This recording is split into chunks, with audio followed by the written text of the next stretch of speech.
Hello, I want to talk about something really quickly. And I want to talk about how, in one breath, you're saying to embrace both sides of Take the yourself. next left onto Stockton Avenue. If you hear a GPS, I just have it on, but I wanted to talk about this for a little bit. Say in one breath to embrace, In 600 feet, turn left onto Norris Road. to embrace both sides of you. But then when you experience those type of lower emotions, though, Take the next left onto Norris Road. you're not to embrace it, you're to get rid of it. So you're getting rid of one part of yourself. I get that those are considered low vibrational stuff like that. But what I'm saying is what I hear a lot from people is that when you experience things like anxiety, when you experience things, especially fear is a big Continue one. on Norris Road for half a mile. Especially fear is a big one.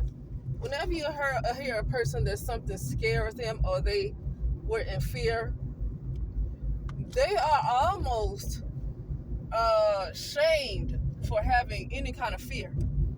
And they tell you that fear is false evidence appearing real, uh, and that you should not have fear because whatever you are fearing, you are magnifying whatever you fear, and you are causing it to happen because you're constantly focused on the fear of it, that you're causing it to happen in your life.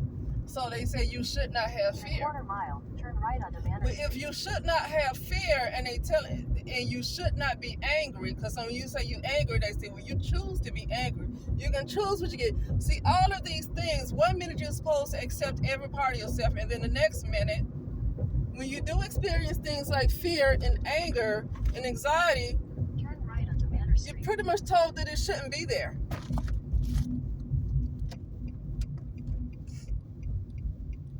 You're told that you shouldn't have. It's not saying, well, what can we do so we don't have to experience these kind of feelings again? Continue You for 1.5 basically, miles. well, you shouldn't have it. What are you anxious for? And some people who are Christians or more on the religious side say the Bible says be anxious for nothing. Everything you need is here. With the Bible, when you look at some of the things the Bible says, it's basically telling you to be in complete bliss. It's telling you to basically be in complete bliss, to be unaffected by anything that happens in the world. But if you're gonna accept all sides of you, all parts of you, then anxiety might be a part of it, depression might be a part of it, fear might be a part of it, anger might be a part of it. Okay. And the reason I thought about this because I was talking to a lady today, older woman that was going through some things, and she was talking about, oh, why is this happening to me? And she's a Christian woman, so she was like, why am I going through this? And she just gets so angry at God, like she just feel like she's so angry at God. That's fine. That's her belief. A lot of people are angry at God, right? Because they told to believe this. They told that somebody came and died for their sins. They told that somebody died for you, just went through all this suffering for you. But at the same time, your whole life you've been suffering. So what did they actually do for you? Because it seems like you're suffering about the way they did. So what did this individual, because they make it seem like Jesus is an individual, and what did this individual do for you? Because you are suffering, you haven't hardly seen the light of day. What was this suffering for? Because you're getting nothing for free. What is this suffering for? And the reason I said that, because she gets angry with God, and but then she turned around and apologized. She's like, I get angry with God, then I apologize for being angry. It's like, don't apologize, because that's how you feel. And if you angry at God and then turn around and apologize, but you still got the angry feelings there, then the apology is not even real. So you're best not to even apologize for how you feel. Now, that's what I told her. Now, everything else I said before, Turn left onto Columbus Street. everything I said before, I didn't tell her all about that, about, this, all that stuff that I just said about Jesus. I didn't say that to her now. I'm just saying that while I'm uploading this video. I'm saying that now. But no, but I told her, I did say no need in apologizing, because God knew what you were going to go through when he put you here, and he expects you to have all these type of feelings. He's not surprised that you have these feelings, and he didn't put you here to expect you to be completely perfect. Okay? Because it seems like that God of the Bible wants you to worship him. So if you're perfect, you're not worshiping anybody if you're perfect now. If you're perfect, you're not going to worship anything else outside of you if you know you're perfect. So it seems like this God of the Bible, now I didn't say this God of the Bible to her. I just said God already knew. I spoke her language, okay? So I said God already knew that you were not going to be perfect. God already knew that you were going to have problems and you were going to suffer. So why would he not expect you to have any emotions of anger, knowing that you were going to come here and not be perfect and have all these issues going on and have all this suffering? Why would he not expect you to have some kind of anger about it? Right? I said, why do you have to apologize to God? Anybody else make you angry, do something to make you upset? You're angry with them and you're unapologetic for it because you had a reason to be angry with them. So you're unapologetic when you're angry at other people because they did something to cause you to be angry. But God, why not be angry at God? Because you've been praying. Now, I didn't say that. This part I did not say to her. This is what I'm saying now. Okay, you've been praying and worshiping this God and being faithful to this God and going to church, or not even going to church, but what church is in you, is not inside of a building. So basically, she is in church every single day. Not in a building, but because she's constantly thinking about God and constantly praying and constantly, she's in church every day because that's where her mind is every day. So she's in church every day. And she's been so devoted to God, and she cannot get the little things that she wants out of life, which is her healing so she can move around better. She can't seem to get that. Well, I would be angry with that kind of God too, to give me all these promises and I'm all worshiping and devoted to you, and you can't give me the smallest amount of healing, but I've been praying and devoted to you every single day. I would be more angry with that being than anybody else. I would be more angry with that being than my mother, my brother, and anybody else who ever made me angry, because I never look at them as if they were God. If I'm devoted to a being every single day, praying and devoted and faithful, and you can't give the one thing that somebody asked for and they've been devoted to you, then I have a right to honestly turn my freaking back. You give her a little bit. Okay, so something happened today. But I didn't feel it, but she felt the earthquake, right? I didn't feel it because it was a 3.0 on the Richter scale, and sometimes you don't feel that unless you're in a certain location. It depends on where you are in your house and all that stuff. And she was almost thought she was gonna fall, and so she felt like God saved her from that because her husband ran and helped her quickly, because she's kind of paraplegic, right? And so she was saved from that, and she's like, oh, God, thank you, God. So, yeah, I get that. But why can't God help her? She is a faithful freaking person. Why can't God do more for her? She is devoted. And this is not this isn't a black woman. This is a Hispanic woman. And they are very, very religious, okay? They're very religious, okay? You talk about black women being religious. No, they are just as religious as black people. Very, very, very much so. Okay? They use their rosary beads and everything. Rosary beads, I think that's more Catholicism, so I don't know what denomination she just might be, But yeah. So when she said she apologized to God, like, wow, that's the main person you need to be. I just say don't apologize if that's how you felt, because if that's how you keep feeling, then no need to apologizing. It's like you saying you don't have a right to how you feel. Well, I feel so bad being mad at God. Why? Why do people keep getting feeling bad for being upset with God? Especially if you're faithful. Especially when you're faithful and you still can't see the healing that you're trying to get. I don't understand why. That is the main person you need to be asking questions. Okay? and it's this thing of, it's this threat of people keep holding on because of this feeling of, we'll go to teriyaki madness. No, I just go this way.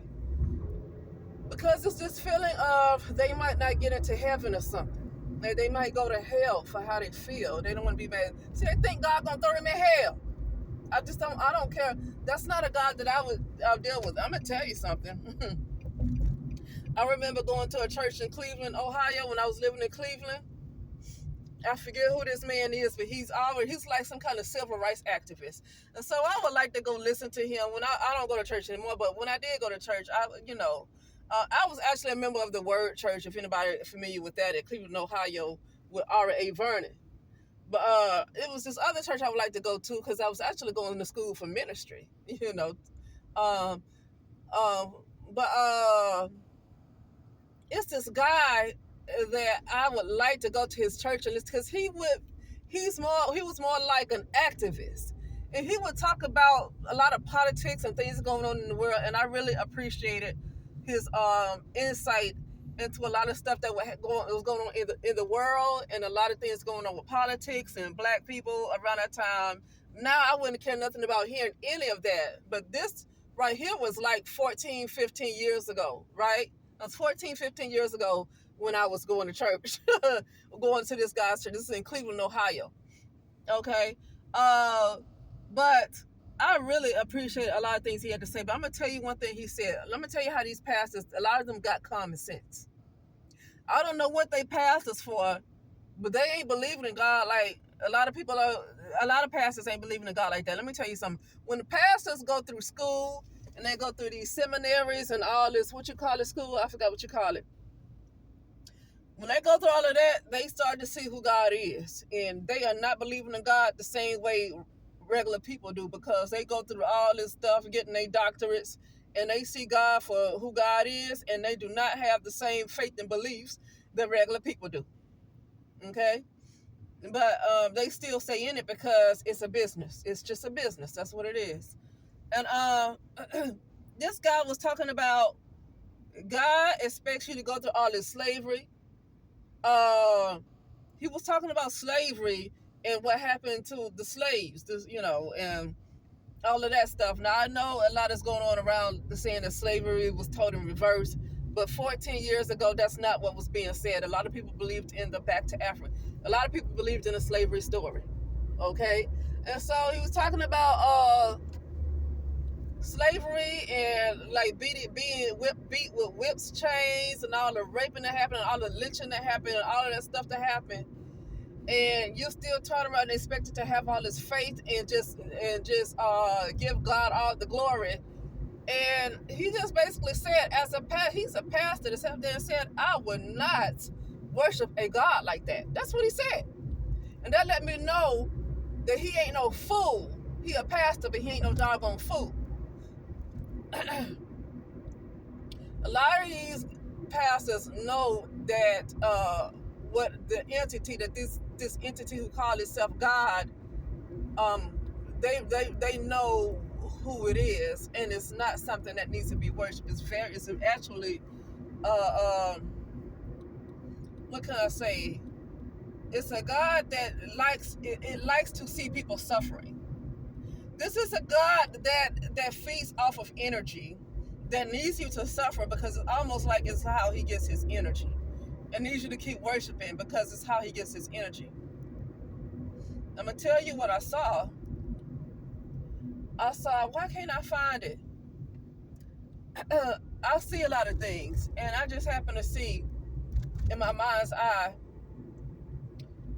these black rings vibrating above my head. I saw these black rings vibrating above my head. And I said, are those the Saturn rings? I knew, I passed by it. I said, are those the Saturn rings? I said, that look like the Saturn rings, and it's vibrating. Okay? And I asked, I said, so what is, are these things getting weaker, or are they getting stronger? And then I got the answer, they're getting stronger.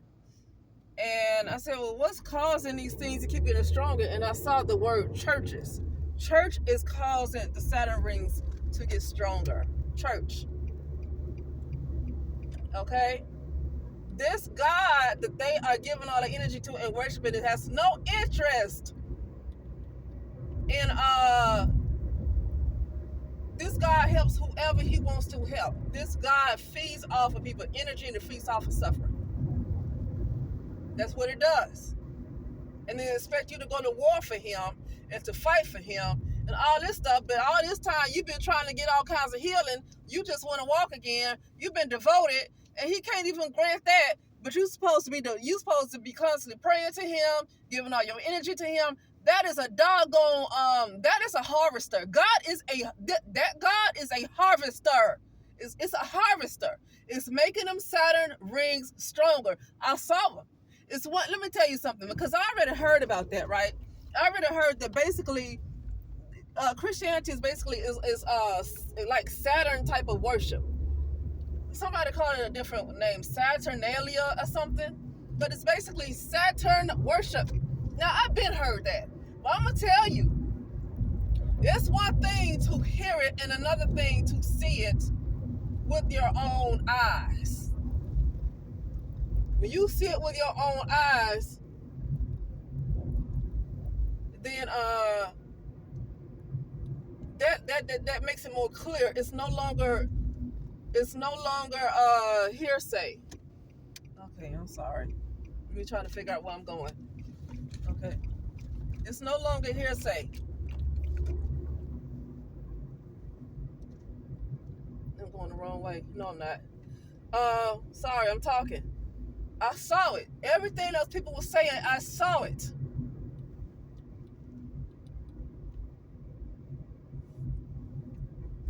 And that God is a harvester. That God is a harvester, and the suffering does not stop, because it seems the suffering continues to keep people praying more and more devoted and keep them strong. You know, it's like it keeps them strong, keeps them giving more energy to that God. When they don't have problems, I mean, and that you've seen that. When people don't have problems, they not giving all their attention to this God like that. So then you gotta turn around and cause all this doggone suffering for them to turn around and give God this doggone energy. Now that particular God calls suffering to who he want to call suffering. That God can help people who he want to help. Everybody ain't getting help, but he expect everybody to worship him, no. All right? He expect everybody to worship him. But you cry for help, he help you if he want to, and he may not. It's not this God can't help you. He's just, if he want to, and if he don't, he don't. But you're expected to continue to worship him. Is that not narcissistic? I mean, if that's not narcissistic, maybe that's why there's a condition going on with people, because you got a narcissistic God. Now that guy is not it's not going to be in power. That God is losing power. And thank goodness, because people don't realize who they're giving their energy to, and that needs to stop. That God is a harvester, and that is the reason all this worship is causing those Saturn rings to become stronger. Saturn is a harvesting planet. Saturn is a harvesting planet. A lot of us have been harvested. Okay? We think we on something called Earth, but we have been on something called Saturn. That's why you see a lot of things that's going on in the world. It very much seems like Saturn. We literally have been on Saturn. I just know that's why I've been. I can't speak for everybody else. Anyway, I'm about to get out and go, and I will talk to you later.